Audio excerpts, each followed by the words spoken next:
breaking NFL news update.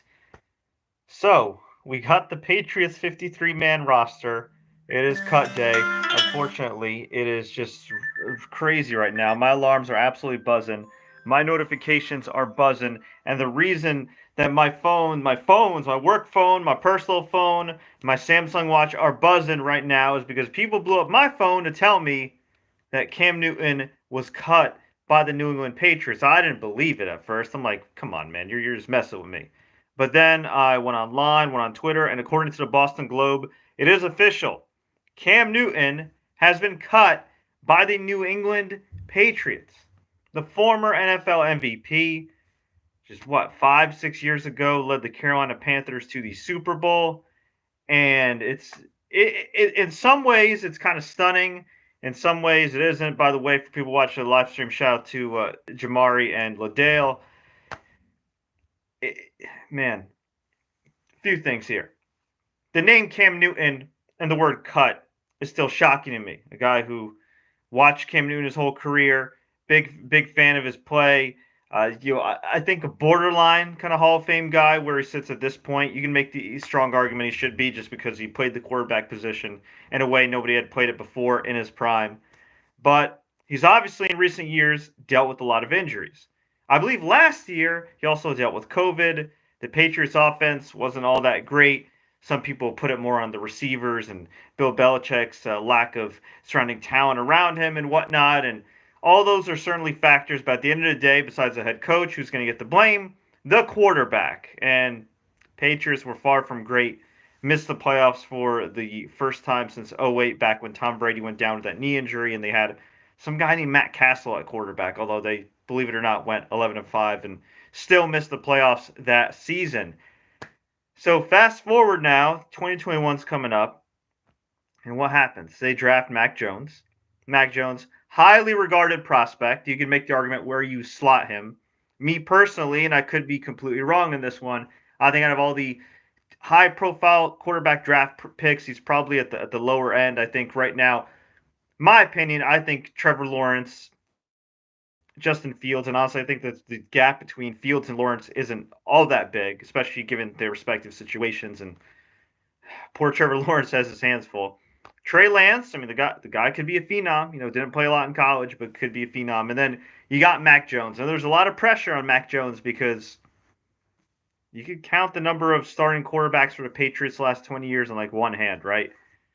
Drew Bledsoe, Tom Brady, Matt Castle. There was a period during the Deflategate scandal where it was Jimmy G, Jacoby Brissett, Cam Newton. So about six. But as far as like full-time starters, I mean, there's been it's like two or three. I mean, okay, Jared Stidham, I think, when Cam Newton was out last year. But for the most part, it's like full-time, you're the guy starters. It's been like what? Like practically two guys. Practically two guys. Three guys if you count Matt Castle. Crazy. So a lot of expectations for Mac Jones. Me personally, looking at the division, I don't necessarily expect the Patriots to contend for that division, but you never know. You never know. And I forgot to mention Zach Wilson. He's very talented as well, and who knows where he'll end up as far as his career goes. But I'm also not shocked about Cam Newton being cut because he's a former MVP. To keep a former MVP on your bench if you're planning on starting Mac Jones might be tough for the locker room. Maybe it could cause a mutiny because some people might be loyal to Cam and think that Cam's the best man for the job. And anytime Mac Jones messes up, you say, oh, well, you got the MVP right there, the former MVP, so you should probably put him in. So there is that, although, Bill Belichick's always had kind of a good wrangling of his locker room. I don't think he's ever lost the locker room in many years. But there's also the big thing, which is Cam Newton going public, essentially saying, or practically saying, that he's unvaccinated. And like it or not, folks, that's going to affect a lot of people in their respective jobs. Now, there is a bit of a double standard. Look, let's keep it real here for a minute before I go deep into this pro-vax stuff, because I'm obviously pro-vaccine, and really pro-health. Okay? Cam had to deal with a lot of adversity, various injuries, wear and tear, the racist Boston media. Not everybody in Boston, okay? I'm not trying to generalize, but a lot of people saying that he wasn't playing well because of rap music and all this crap. No, he wasn't playing well He wasn't looking great because he's older, because he's taken a lot of punishment. And by the looks of it, he's definitely not the same guy he used to be. But the other big thing right here, and my alarms are still blowing up about this freaking news alert here, is the fact that he didn't get vaccinated. So you look at the difference between Cam Newton, you look at the difference between Mac Jones.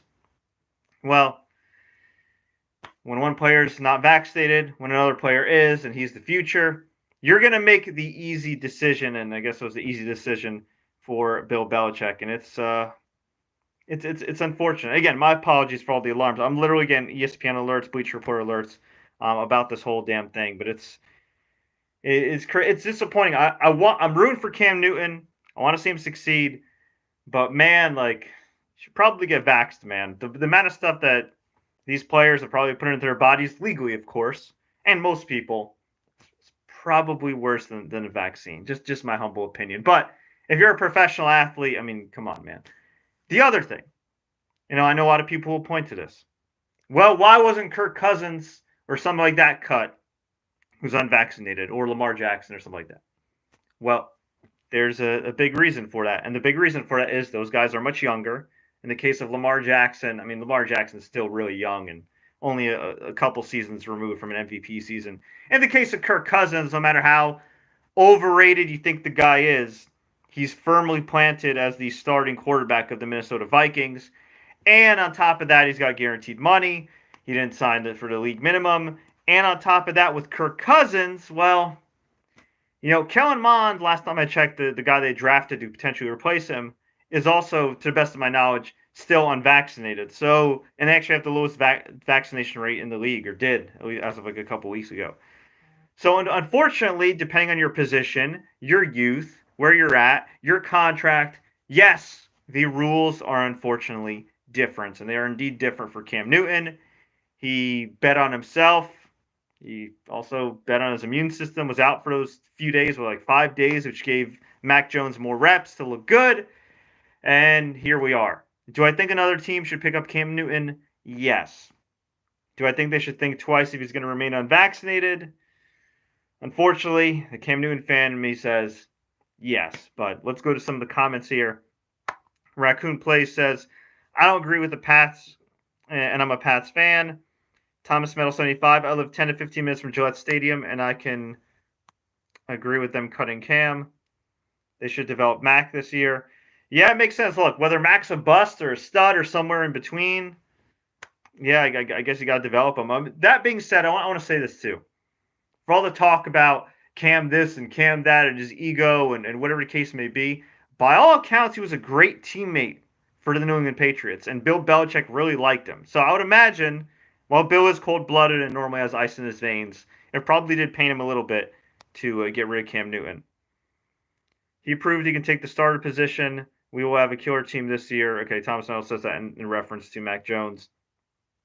They really believed in Mac Jones based on practice and preseason.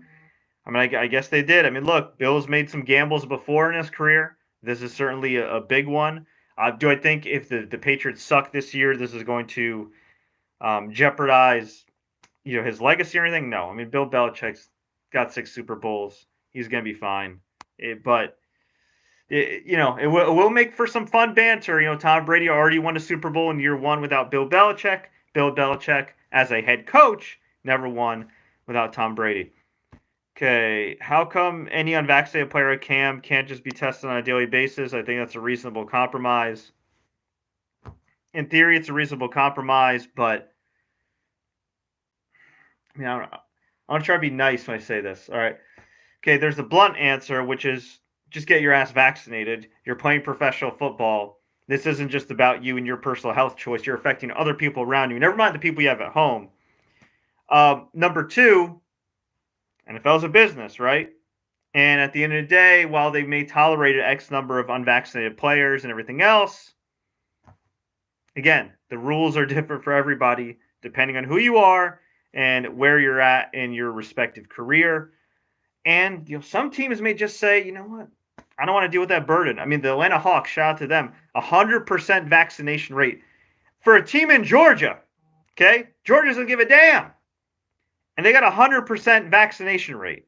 So I think it depends. I don't know if you're the Minnesota Vikings, who kind of already have a very polarizing roster as far as medical choices, and yeah, maybe you want to give Cam a look. But as far as what he can do now, I don't know, man. It's gonna be interesting. It's gonna be interesting. I think personally Cam should be signed somewhere, but at least at this point where we're at with the Delta variant and Lambda and all these other different strains and everything else, and with the winter coming up, and with the NFL being lucky enough to finish the season last year and maybe realizing that lightning might not strike twice again, um, I could see Cam maybe sitting out until he gets vaccinated. Now, that being said, if he does get vaccinated, does that guarantee him a spot? No, it does not. And he's a guy that I think may have to wait a while to get a shot. Rosters are being finalized. I mean, you look around. I mean, I'm trying to think of a place that he could go where he could realistically be a starter or at least have a chance to start and fit in. I mean, off the top of my head, given all the chaos that's already gone on with Carson Wentz with his injuries and everything else, the Colts. But the Colts already drafted a quarterback. And on top of that, with the Colts, one of the reasons they're having issues with Carson Wentz is because he is reportedly unvaccinated. Vikings, yeah, but you got Kirk Cousins, and even if Kirk Cousins gets hurt, you got Kellen Mond. So you look around the league, who else? I mean, Derek Carr was pretty good for the Raiders. I'm trying to look at some other court. You know what? Actually, I did think of one: the Houston Texans, because I still think, as of right now, that the NFL can't let Deshaun Watson play. Whether you think he's innocent, guilty, whatever, for his sake, for the team's sake, for that legal case's sake, the league's case sake, he should probably be put on ice until everything is resolved. And ultimately, I think it will happen. Maybe he'll play a game. So with all the chaos there, one would think if you want to throw more chaos into the Texans, why not sign Cam Newton and see what the hell happens there? But those are the teams coming up off the top of my head. If anybody has any other suggestions, let me know. Okay. Kiyunte, I hope I pronounced your name correctly. I hope the Patriots lose every game. Damn. Well, I kind of usually hope that, being from the New York, New Jersey area, but that's a different story. What do you think I came to the Colts? I believe they will need a QB2 if Carson Wentz gets injured. I mean, that could be the case, but it could also be the case where Frank Reich, who just recovered from COVID, says, you know what? I dealt with COVID. I'm dealing with one player right now who's injury prone, who I took a major gamble on in Carson Wentz, who also is in COVID protocol. And now I'm going to take a chance on Cam Newton, who's unvaccinated. I'm not saying it's right or wrong. I'm just saying that's human nature. And I could see a guy like Frank Reich, who wants to win now, especially when he came in thinking he was going to get Andrew Luck. I could see him being a little impatient. But you know what? Teams get desperate. Remember, this is a long season. This isn't 16 games anymore. It's 17 games. And if we're keeping it real, that AFC South division is absolutely winnable. I wasn't going to say for anybody, if the Jags had hired Eric Bieniemy or Brian Daboll, I'd say that's actually a winnable division for them too, but probably not. No, knowing the Jags. I think the main priority should be COVID-free rather than vaccinated. You could do both. You could do both, I think. It's not one or the other, it's both. It's majority of the people that are having severe effects to passing away from COVID right now are people who are unvaccinated. I mean, that's in the statistics right there. Can you still get COVID if you're vaccinated? Yeah, you can still get the flu if you're vaccinated, but you can also get it a lot less worse than other people. Speaking for people I know who aren't vaccinated either. My family in Canada all got COVID because they didn't have a chance to get the vaccine. The rollout was super slow at the time. And yeah, it was bad. It was really, really bad for them. Thankfully, they're okay, but there's still long-term effects. That's the other thing, too. Like, it's about the long-term effects. People worry about the long-term effects of vaccine. I worry about the long-term effects of COVID. My cousins still can't smell, and one of my cousins still can't taste. And hopefully that's the least or the most of their worries. You know what I mean? Because there's other effects that could happen down the road. What do you predict is the Patriots' record for the year? Damn, it's a 17-game season, so I got to actually do some math. You know what? I'm going to go Can't do 8-8 anymore. Can't do 8-8. You know what? I'm gonna go. I'm gonna go 8-8. Yeah. Damn, that's a good question. That's a really good question. I'm gonna go 8-9. I'm gonna go 8-9. I think they'll be competitive. I think they'll have somewhat of a chance to win the division. I actually think the Bills might take a slight step back. That doesn't mean they won't make the playoffs. I'm really waiting on the Dolphins to make a leap. I'm waiting on Tua to make the leap. I'm a really big fan of Brian Flores. I think he's an awesome coach. Man, had a couple plays gone their way. I really think they could have made the playoffs. I believe they finished 10-6. Big fan of Brian Flores, even though I don't like the instability at the offensive coordinator position. They've had like 3 coordinators in 3 years since he's been there. So if I had to predict a winner, not other than the Bills in that division, I would say the Dolphins. And then in terms of predicting a wild card team or two from there, I mean, probably I'd say Bills and Dolphins are the playoff teams, and Jets, jury's still out. Been over a decade, although I'm rooting for my fellow Lebanese brother Robert Saleh. And well, we'll see with the Patriots. But folks, I want to hear from you. What do you think about Mac Jones starting? What do you think about Cam Newton being cut? What do you think about the vaccination policy in the NFL, or the unofficial vaccination policy, where they're essentially saying, yo, you better get vaccinated or you may not have a job? Let me know. Leave a comment below if you enjoyed this update. Like, share. Don't forget to subscribe and turn on notifications for more updates like this. Again, apologies for all the blowups. I'm literally got a bunch of people, including my dude Liddell, who watched. Thank you for watching, bro. Who were just blowing up my phone about this whole deal. But going to be an interesting season, and very similarly to the NBA playoffs, not taking anything away from the Bucks and the Suns, it could really be the survival of not just the best, but the healthiest. So we'll see what happens. Until next time, everybody, as always, enjoy the games and please stay safe. Man, sorry, Cam.